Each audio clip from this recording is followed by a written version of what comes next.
এই যে একটা জেনারেশন আমাদের, যেটাকে অনেকে হচ্ছে গেঞ্জি জেনারেশন বলে। না, অ্যাকচুয়ালি গেঞ্জি জেনারেশন না, যারা হচ্ছে উচ্চারণ করতে পারে না তারা হচ্ছে জেনারেশন জুমার। জেনারেশন জুমার যেটাকে বলে, জেন জেড, এটাকে হচ্ছে তারা ফার্স্ট জেন কি জানি বলছে, গেঞ্জি, গেঞ্জি জেনারেশন বলছে, যেটার ডিউরেশন মেবি 1997 থেকে 2012 পর্যন্ত। তো 2012 পর্যন্ত যারা জন্মগ্রহণ তাদেরকে হচ্ছে জেনারেশন জুমার বলে, বা গেঞ্জি জেনারেশন, যেটা এখন আপনার সুবিধা বলেন।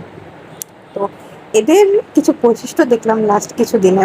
এদেরকে দিয়ে সব করান, এদেরকে দিয়ে হচ্ছে একটা আন্দোলন করে একটা দেশের সরকারের পতন ঘটানো সম্ভব। এদেরকে দিয়ে হচ্ছে সারাদিন শাহবাগ মোচরে বা রাজপথে আন্দোলন করানো সম্ভব, বা এদেরকে দিয়ে হচ্ছে রাস্তাঘাট পরিষ্কার করানো সম্ভব, যে কাজগুলো হচ্ছে একটা দেশের নীতি নির্ধারক বা সরকারের উচিত বা হচ্ছে কর্তৃপক্ষের দায়িত্ব। এদেরকে দিয়ে হচ্ছে বিভিন্ন চেতনামূলক বাণী শোনান, ওটাও করতে পারবে এরা।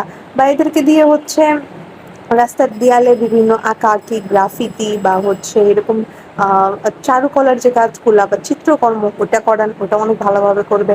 এদেরকে দিয়ে রাত পাহারা দিয়ে রাস্তাঘাট বা মানুষ শান্তিতে ঘুমাবে, এটার জন্য তাদেরকে দিয়ে আপনি পাহারাদার বা দারোয়ানের কাজ করান বা হচ্ছে সিকিউরিটি গার্ডের কাজ করান, এইটা অনেক ভালোভাবে করতে পারবে। জাস্ট পারবে না হচ্ছে পড়াশোনা। এইটা করতে দিলে তাদের ডিপ্রেশন এসে পড়বে, এটা করতে দিলে তাদের লাইফে ডাউনফল শুরু হয়ে যাবে। বাকি দিন দুনিয়ার হাজার কাজ করতে দেন, আরেকটা দেশে যদি আন্দোলন লাগে ওখানেও এদেরকে নিয়ে যে বসে আন্দোলন করানো যাবে, তাও এদেরকে দিয়ে পড়াশোনা করানো যাবে।